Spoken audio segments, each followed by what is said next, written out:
set for life with your treasures stored up in heaven when you're through. You'll be set for life, you'll have all you need, just receive with a willing heart. You'll be set for life, you'll be on your way any day you decide to start. You'll be set for life. I just kind of want to start off with a little bit of story about what my life has been like up to this point.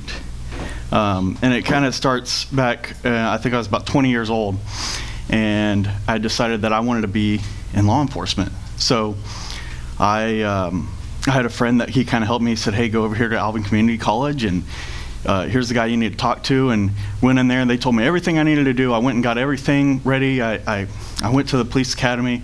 I passed and graduated the police academy before I was even old enough to be a police officer. I was still 20 years old. I think I turned 21 like 10 or 12 days later. So I was doing pretty good. And then I already had a job lined up. I had talked to somebody at the Brazoria County Sheriff's Office, the guy that does all the hiring, and I had already come in, and I had actually, when I was 18, I tried to be a dispatcher, and they turned me down. But after I had got this certificate that said I can be a police officer now, and I was a little bit older, they already had all my stuff. He said, yeah, come on in. We got a spot for you. So they started me off in the jail.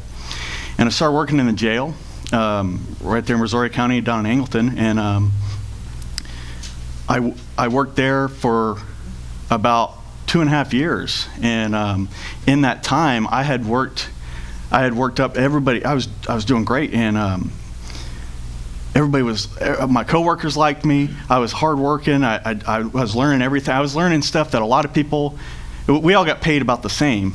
No matter how long you were there, your pay crept up and stuff like that. But a lot of people, they just wanted to sit back there and just sit on the inmates, and they didn't want to do anything extra.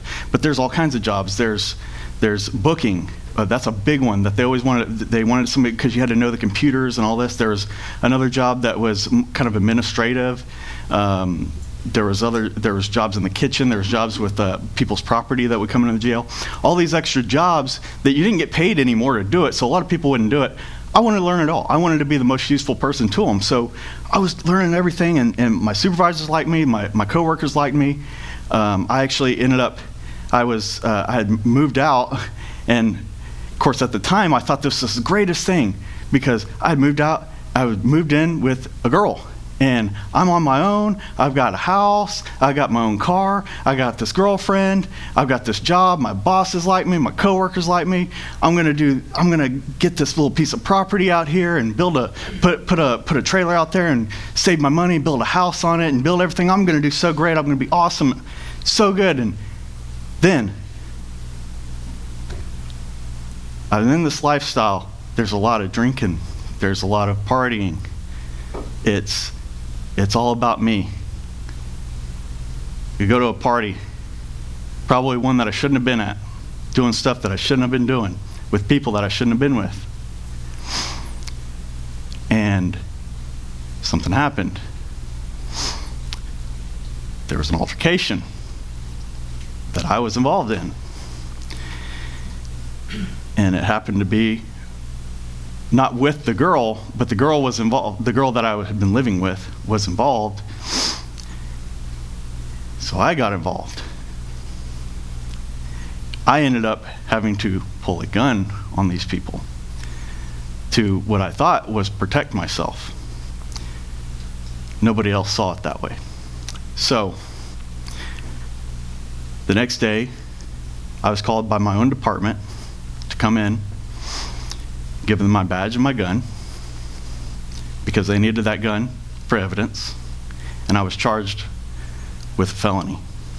I was charged with felony assault, aggravated assault with a deadly weapon. There's a lot of witnesses, and it was me and at the time my girlfriend that were on my side of it.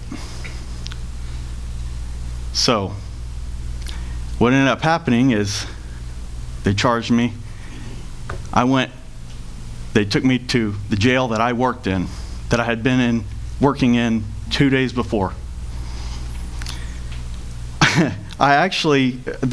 Because I was a jailer there, they didn't throw me in with all the other inmates. That wouldn't be safe. They protect you, they isolate you if it is an officer involved, because this does happen with officers sometimes. But what they did, I actually sat in the sergeant's office with my supervisors. They did this on my shift, and it wasn't to embarrass me, it was actually to help me. They did this on my shift, and I'm sitting in the jail sergeant's office, and I'm sitting there. They were grooming me to be sergeant. This was going to be my office soon, you know. And here I am sitting in there, and my sergeant's booking me in, and he looks over to the other guy in there, and he's like, "Hey, how does this work?" And I'm like, because I did booking, I'm like, "Oh yeah, you got to do the thing right there." And he's like, he turns the moderator, "You do it." So I booked myself into my own jail.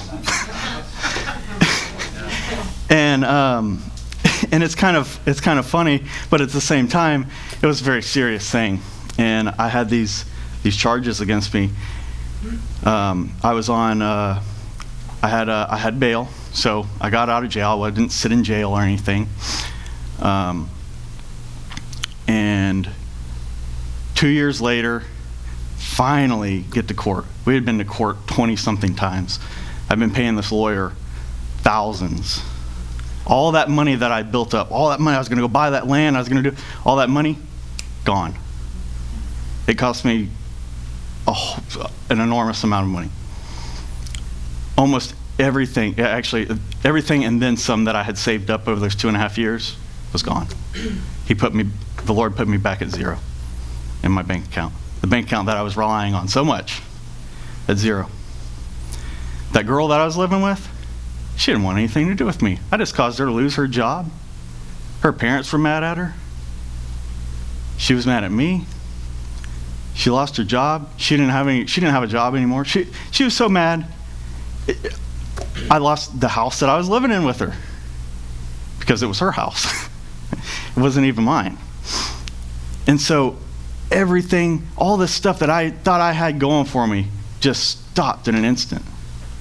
It was all taken away. And then I was dragged through court.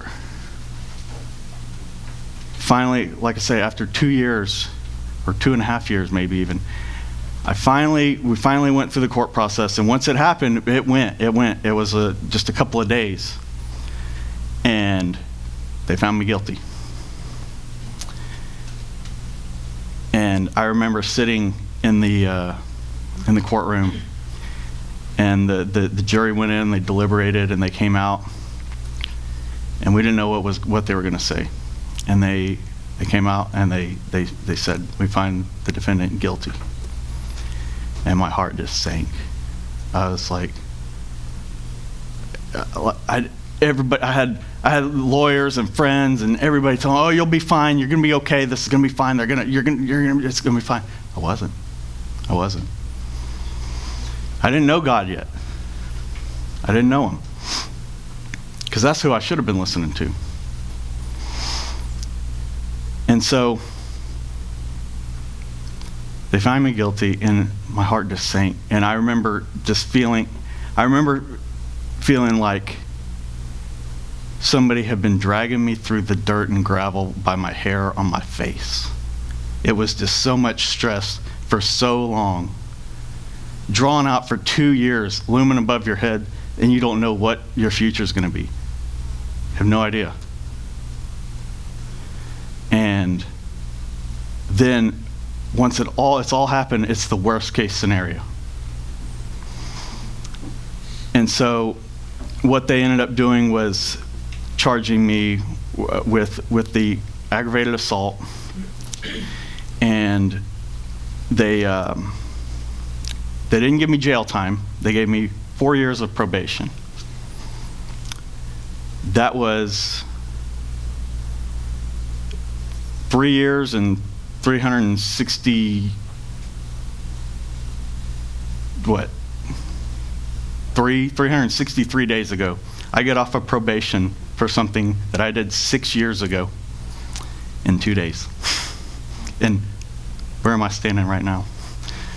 I'm standing up here, and I have a message to share with y'all about this, about how God put me in the lowly seat. He put me all the way down.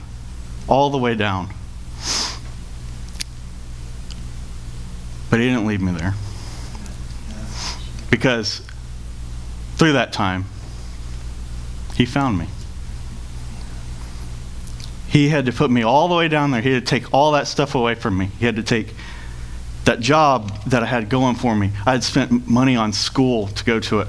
I was doing so great. I had everything. I was ahead of everybody else my age. And he took it all away from me, put me all the way down. And then he found me. And I found him. And I got saved. And he brought me into an amazing church family. He gave me real friends.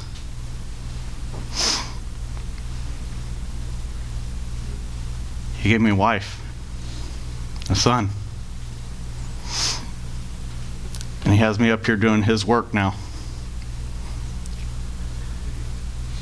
And that kingdom that I was trying to build for myself, he took away.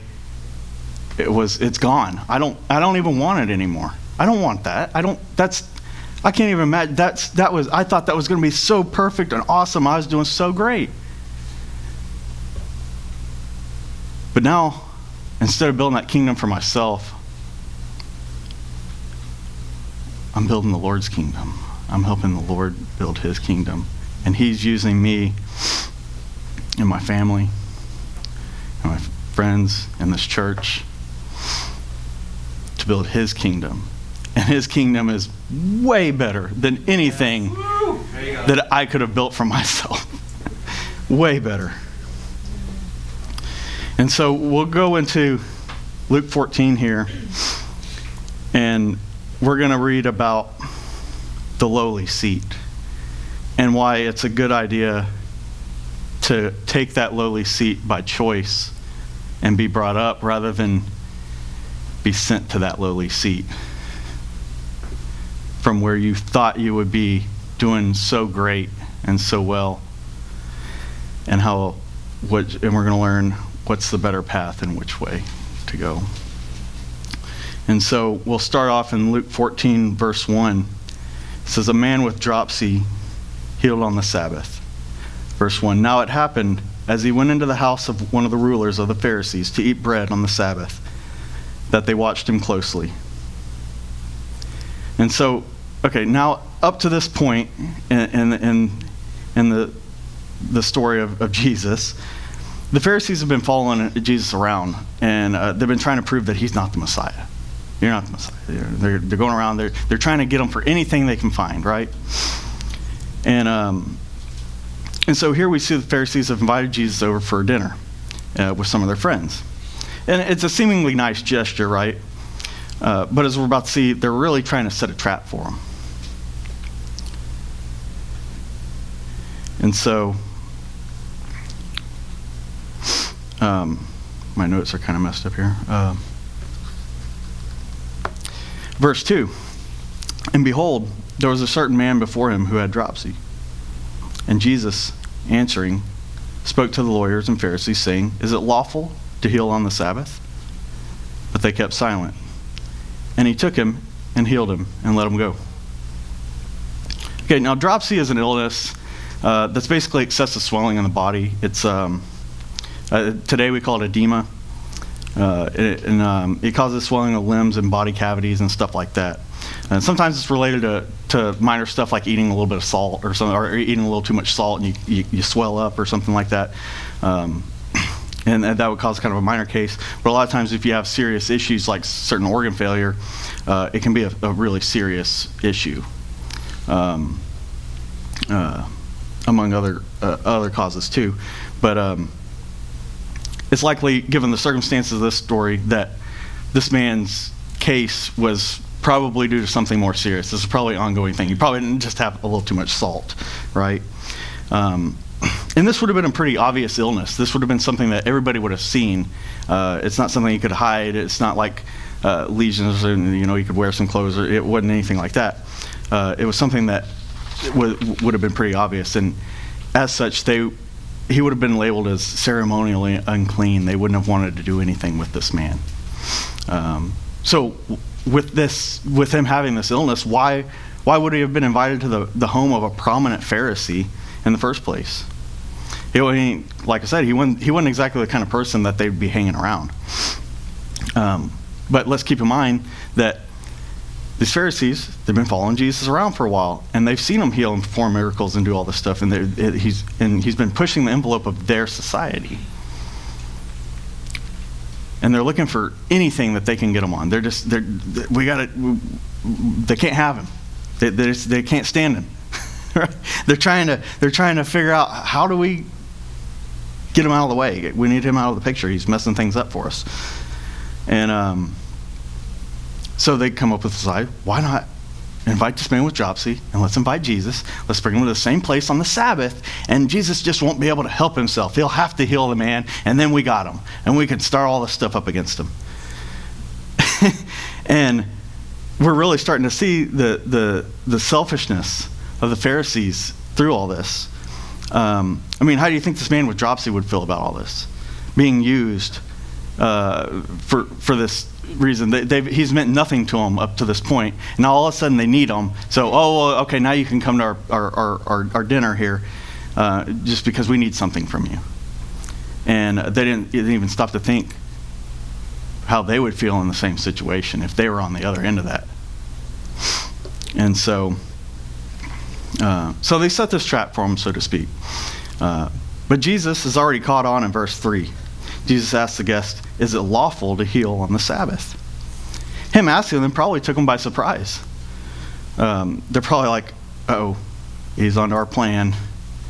He wasn't supposed to get us involved. Like, he was just supposed to go heal them, and then we were going to go, aha!" But here he is asking them questions. And so naturally, they have no answer for him, because they're like, guys. So, so Jesus heals the man, and he sends him on his way. But then Jesus stays there, even though he knows they're trying to find fault in him. Jesus kind of sees, oh yeah, y'all are setting me a trap. But he stays there. And now he's about to turn the tables on them. Luke 14, verse 5. Then he answered them, saying, "Which of you, having a donkey or an ox that has fallen into a pit, will not immediately pull him out on the Sabbath day?" And they could not answer him regarding these things. So again, they're still, So, Jesus calls them out on their hypocrisy here. If they would help a donkey out of a pit on the Sabbath, then it was certainly appropriate to heal this man on the Sabbath. Even if they would have considered, even then, they would have considered this man, a man's life, more valuable than a donkey's life. If I were one of them, I'd be thinking, whose idea was this again? What'd you get us into, dude? And something else that I liked about this part was,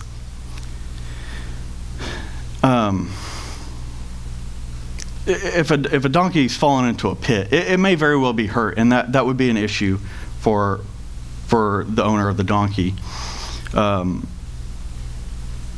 it also can't do any work from inside that pit. They would normally have a donkey to do something for them. They'd either be using it as transportation, or they'd be using it for their fields or whatever. They would probably, if they had a donkey, they'd be using it for something. They can't get any use if it's down in a pit, right? And so the donkey wouldn't be serving its owner's purpose. It would have been easy for Jesus to think, well, it is the Sabbath. I should just tell this man to meet me tomorrow and get healed. He already dealt with this. This man's already dealt with this dropsy for this long. What's one more day, and then I won't have to have all these problems and with these Pharisees and blah blah blah. But he didn't wait for society to tell him it was okay, because Jesus doesn't see people that way. We're more important to him than that. He saw this man's illness as urgent, He saw the work of God as urgent.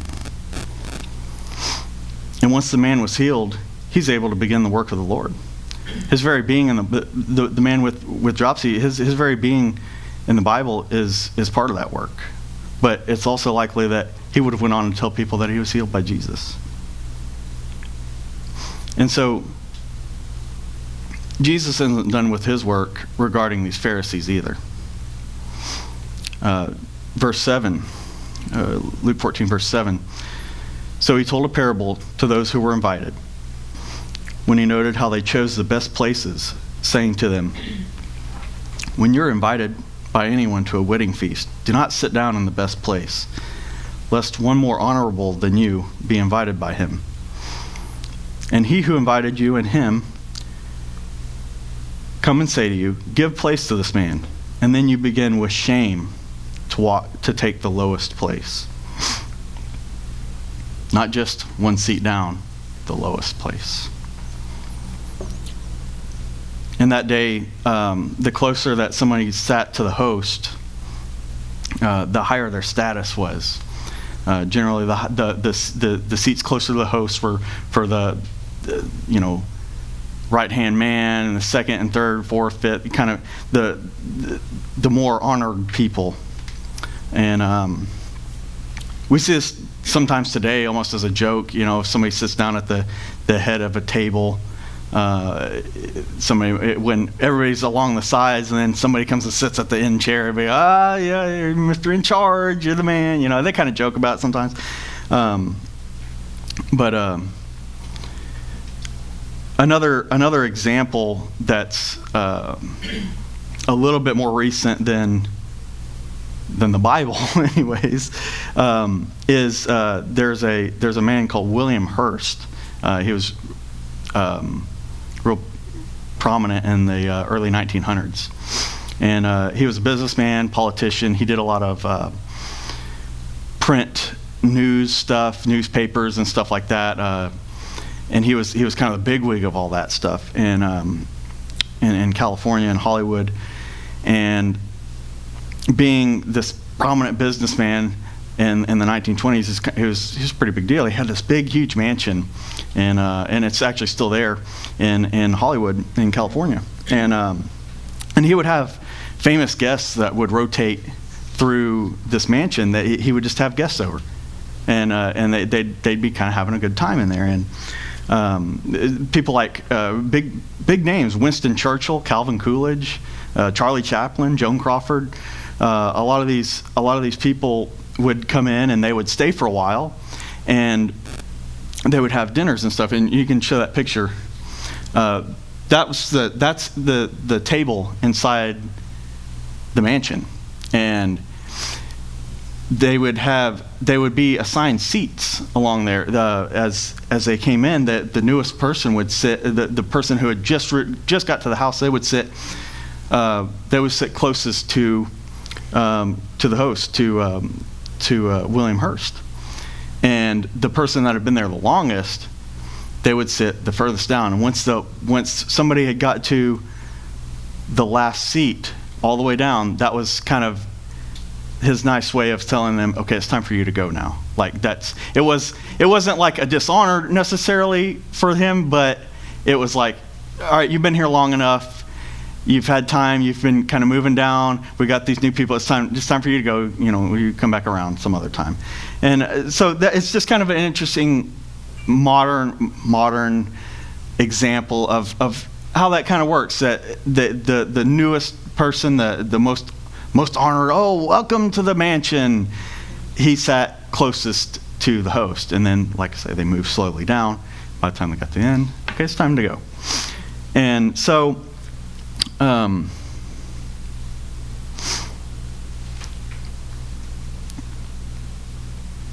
So Jesus saw these Pharisees and leaders trying to sit in the best seats, trying to grab the prestige that comes with those seats, as to say, I'm special because look how close to the host I am. I'm better than anyone further away. That's kind of what that was saying. And they were trying to claim status that they hadn't fully earned. By sitting in the best seats, because closer to the host meant I should get more honor. They're being prideful, thinking that they deserve these high seats because they thought highly of themselves. And God lets us know what he thinks about that mentality in Revelation 3:16. That's on there. So then, because you are lukewarm and neither cold nor hot, I will vomit you out of my mouth. Because you say, I am rich, have become wealthy, and have need of nothing, and do not know that you are wretched, miserable, poor, blind, and naked. God wants to vomit out the prideful. He doesn't want that around him.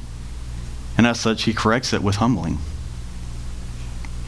And in this parable, we see what can become of someone who sits in that higher position without authority to do so.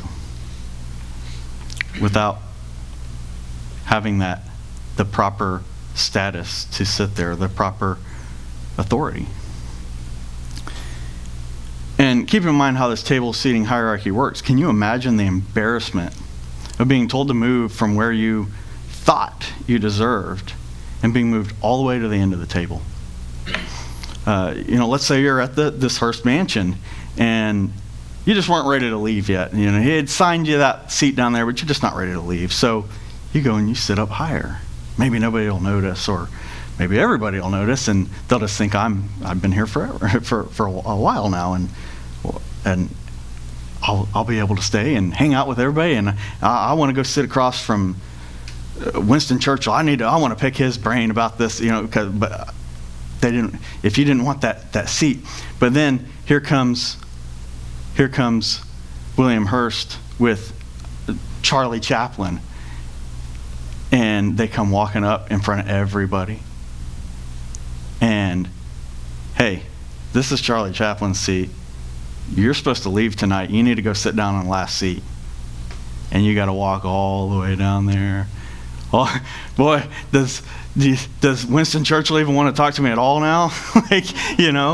And so you might just want to leave early after that. Oh, I'm not even waiting until the dinner's over. I'm just leaving now. Well, that was embarrassing. So why go through the whole embarrassment, right? But now that we've heard what not to do, Jesus gives us careful instruction on how to do things right. In verse 10, he says, but when you're invited, go and sit down in the lowest place, so that when he who invited you comes, he may say to you, friend, go up higher. Then you will have glory in the presence of those who sit at the table with you. For whoever exalts himself will be humbled, and he who humbles himself will be exalted. Will be. It will happen. Both ways. Those people in your life that you see doing this, that you see trying to take that higher seat, trying to climb that corporate ladder, climb all over people trying to get to it too, that are looking out for themselves, trying to exalt themselves, they will be humbled. And vice versa, those who walk humbly and selflessly, building others up, and most importantly, doing God's will and building his kingdom, humbly loving others, they will be exalted. Now we've gone from a path of embarrassment and dishonor to a path of being lifted up between verses 9 and verse 10. And not only will we have glory with the host, but also with the others at the table with us. Philippians 2:3 says, let nothing be done through selfish ambition or conceit, but in lowliness of mind, let each esteem others better than himself. And in Romans 12:3, for I say, through the grace given to me, to everyone who is among you, not to think of himself higher than he ought to think, but to think soberly, as God has dealt to each one a measure of faith. Luke 14, verse 12. Then he also said to him who invited him, when you give a dinner or a supper, do not ask your friends, your brothers, your relatives, nor rich neighbors, lest they also invite you back, and you be repaid. But when you give a feast, invite the poor, the maimed, the lame, the blind, and you will be blessed, because they cannot repay you. For you shall be repaid at the resurrection of the just. The Pharisees here and this ruler had only invited people that could pay them back to their party. Even the man with dropsy was only there because they wanted to use him as a trap for Jesus. Their party was to only benefit themselves. And so finally, Jesus turns to the host of the whole get together, this prominent ruler of the Pharisees, and tells them, "Hey, if you really think you're so righteous, you should be inviting the poor and the outcast and the people who can't repay you. This would show that you truly did things for the Lord and not yourself." Because they wanted that appearance of being holy. But Jesus is saying, this isn't how you show people that you're holy. You should be inviting the poor and the outcast. And Jesus was showing them by doing that he would be building a reward in heaven for himself. And he states, "For you shall be repaid at the resurrection of the just." That's when we're paid for our humility. That's when we're exalted. That's when we're brought up to that higher seat and share in the glory of God. And so,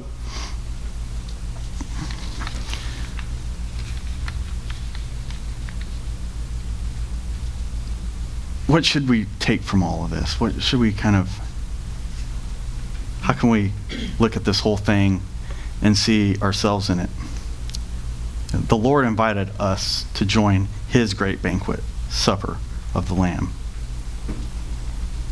even though we can't repay him.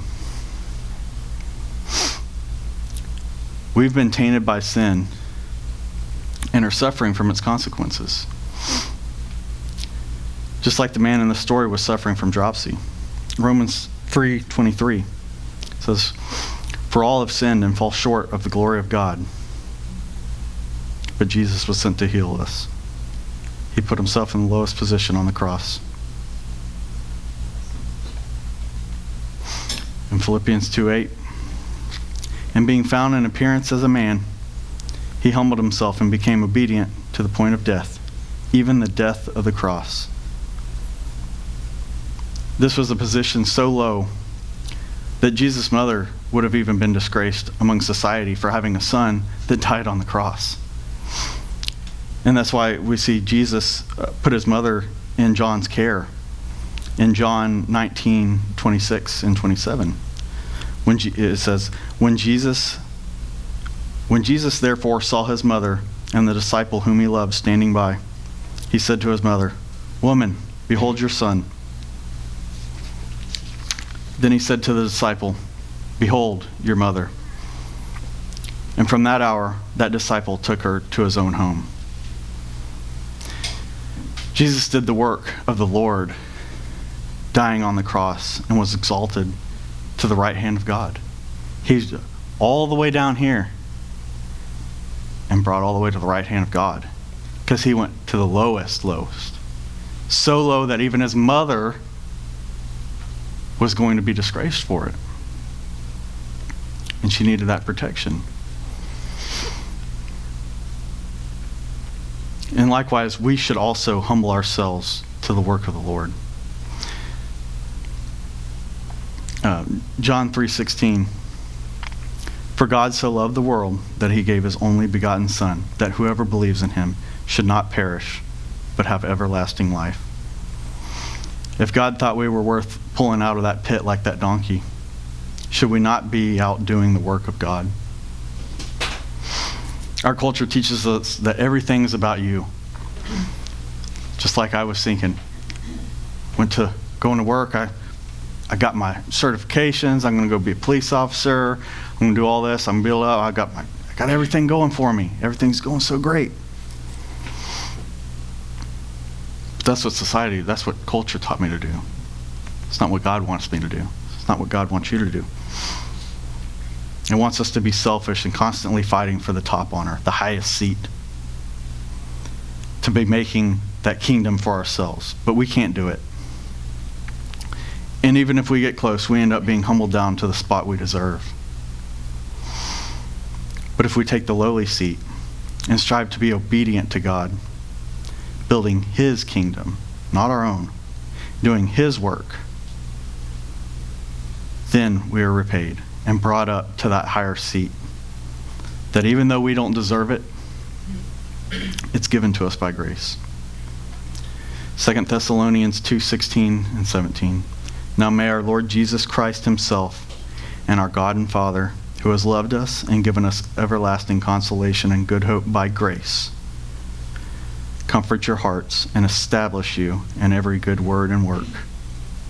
Every good word and work. The Lord's work.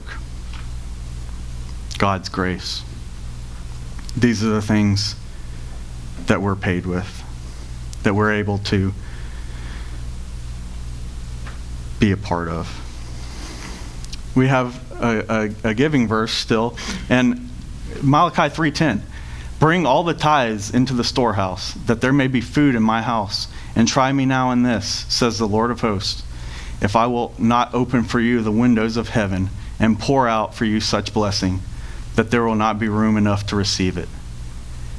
You know, if we're not tithing, if we're thinking, well, I need this for my kingdom, I need this money, or I need this service, or whatever I would give to the church, and we're thinking, well, that's mine, and we don't give it to the Lord. Well, we just learned what that brings us. But if we bring the tithes to the storehouse, what does it say? There will not be pour out such blessing that there will not be room enough to receive it. He'll bring you up. It's like that contrast between my life just for something I did 6 years ago, and then four years from being convicted as a felon to today, the amount of blessing that God's poured into my life because of that change and that he made in my heart.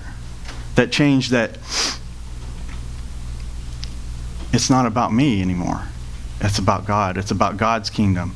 It's about the people here to lift them up, to spread to spread the gospel of Jesus Christ, so that everybody can experience that being brought up at the resurrection of the just. So that's all I've got for this week, and I'm sure I'll be up here again sometime in the future. I don't know when, but it was fun. It was interesting. It was a little short, but that's okay. We have a little more time to get to know each other and hang out. So thank you. Praise the Lord. You'll be set for